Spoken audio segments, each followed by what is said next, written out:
to use magic outside of school. Besides, if Uncle Vernon... Harry Potter!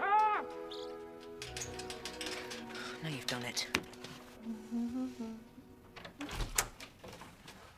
Isn't there, Vernon? I'm warning you. If you can't control that bloody bird, it'll have to go.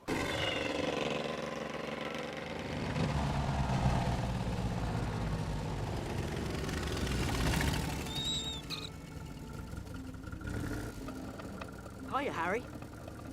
Ron, Fred, George, what are you all doing here? Rescuing you, of course. Now, come on, get your trunk.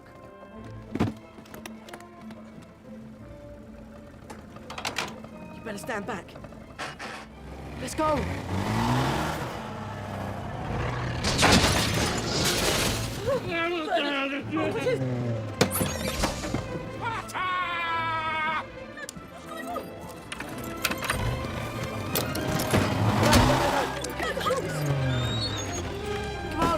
Come on, Harry, hurry up! The tuner is escaping! I've got you, Harry. Let go of me! Oh, no, Bud. You and that bloody pigeon aren't going anywhere. Get off! Drive! Fred, right! No, no, no, no, no!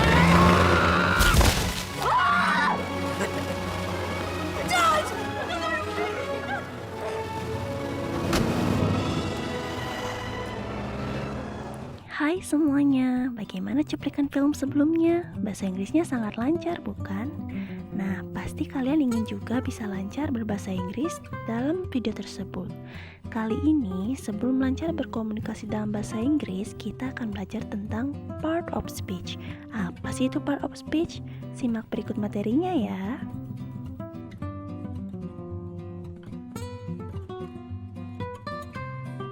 Nah, part of speech adalah bagian-bagian yang paling mendasar dalam kalimat bahasa Inggris.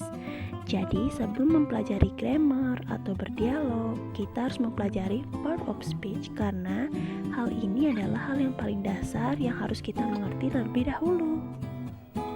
Kemudian ada 8 part of speech, yaitu yang pertama adalah noun atau kata benda. Yang kedua adalah pronoun atau kata ganti. Yang ketiga adalah verb atau kata kerja. Yang keempat adalah adjective atau kata sifat. Yang kelima adalah adverb atau kata keterangan. Yang keenam adalah preposition atau kata depan. Yang ketujuh adalah conjunction atau kata penghubung. Dan yang terakhir adalah interjection atau kata ungkapan. Jenis part of speech yang pertama adalah noun atau kata benda. Noun atau kata benda berfungsi untuk menamai orang, tempat, benda, dan lainnya yang berbentuk singular atau plural dan konkret atau abstrak yang berfungsi sebagai subjek, objek langsung, objek tidak langsung, pelengkap subjek atau objek dari satu preposisi.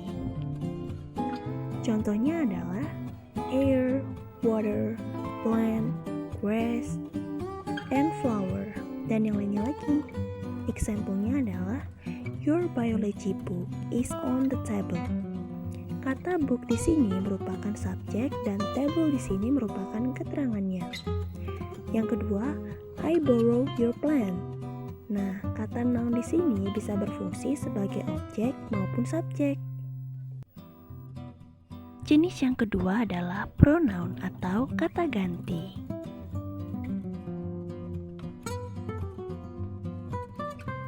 Kata pronoun ini merupakan kata ganti yang berfungsi untuk menghindari repetisi atau pengulangan penggunaan noun. Jadi tidak perlu mengulanginya lagi, hanya cukup sekali dan tidak perlu mengulangi noun. Contoh kata untuk menghindari pengulangannya ialah menggunakan I, you, she, he, this, those, dan yang lainnya lagi. Contoh dari penggunaan pronoun adalah I bought you some flowers. It is on the table. Kata it ini merupakan kata ganti flowers agar kita tidak mengulanginya lagi.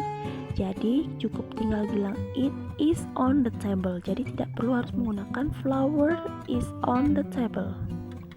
Kata yang kedua adalah my sister Jenny is a scientist. She lives in Jakarta. Kata she ini merupakan kata ganti Jenny yang sekaligus menjadi a scientist dan my sister. Jadi tidak perlu menggunakan kata Jenny lagi atau my sister. Dengan cukup menggunakan she sudah menggantikan orang tersebut. Jenis part of speech yang ketiga adalah verb atau kata kerja. Jadi, verb atau kata kerja digunakan untuk menunjukkan suatu tindakan dari subjek dan juga menunjukkan peristiwa atau keadaan. Contohnya seperti buy, make, show, come, go, smile, wait, dan yang lainnya lagi. Contoh dari example verbnya adalah I touch dandelion with my finger. Kata touch ini yang artinya menyentuh merupakan kata verb atau kata kerja. Kemudian kata kedua adalah I write biology texts. Kata write ini yang berarti menulis merupakan kata kerja dari kalimat tersebut. Jenis part of speech yang keempat adalah adjective atau kata sifat.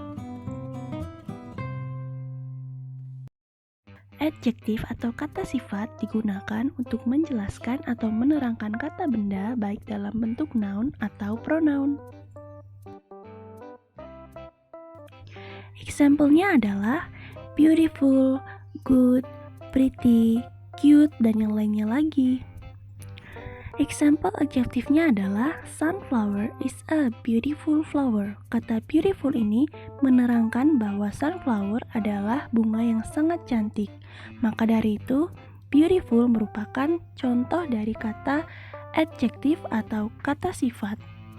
Kalimat yang kedua adalah I buy an expensive plant. Kata expensive ini berarti mahal. Jadi, expensive merupakan kata sifat yang menjelaskan bahwa tanaman tersebut mahal. Seseorang membeli atau saya membeli tanaman yang mahal. Jadi, kata expensive ini merupakan kata adjektif atau kata sifat. Lalu, jenis part of speech yang kelima adalah adverb atau kata keterangan. Adverb atau kata keterangan biasanya digunakan untuk menggambarkan atau memodifikasi suatu kata kerja atau verb, kata sifat atau adjektif atau adverb lainnya. Lalu, kata adverb ini mempunyai macam-macam dari keterangannya. Yang pertama adalah adverb of time, jadi keterangan dari waktu. Yang termasuk dalam adverb of time adalah early, recently, yesterday, now, tonight. Lalu yang kedua adalah adverb of manner, yaitu fast, hard, slowly, softly, quickly. Yang ketiga adalah adverb of degree, yaitu inner, quite, so, true, very.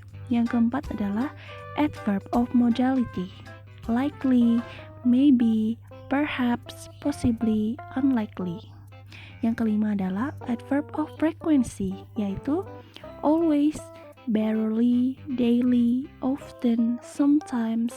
Yang keenam adalah adverb of place, yaitu away, behind, here, nearby, somewhere.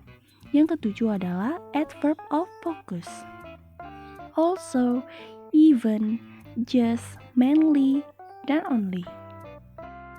Contoh example adverbnya adalah they met biology teacher yesterday.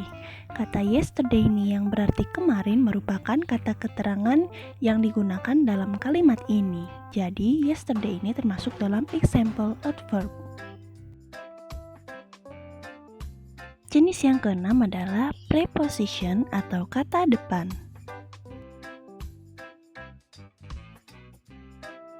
Preposition atau kata depan merupakan suatu parts of speech yang diletakkan sebelum noun atau pronoun untuk membentuk suatu frasa yang memodifikasi kata lainnya dalam suatu kalimat.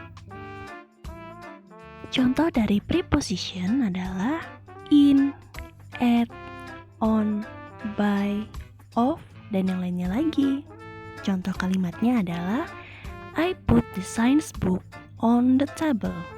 Kata on di sini sebagai preposition. Lalu yang kedua adalah I passed my holidays at zoo.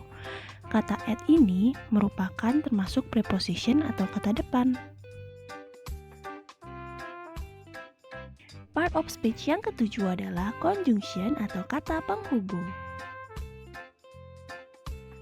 Conjunction atau kata penghubung ini berfungsi untuk menghubungkan kata, frasa, atau klausa dan juga untuk menunjukkan hubungan antara elemen kalimat yang dihubungkan. Contohnya adalah and, but, both, although, dan yang lainnya lagi.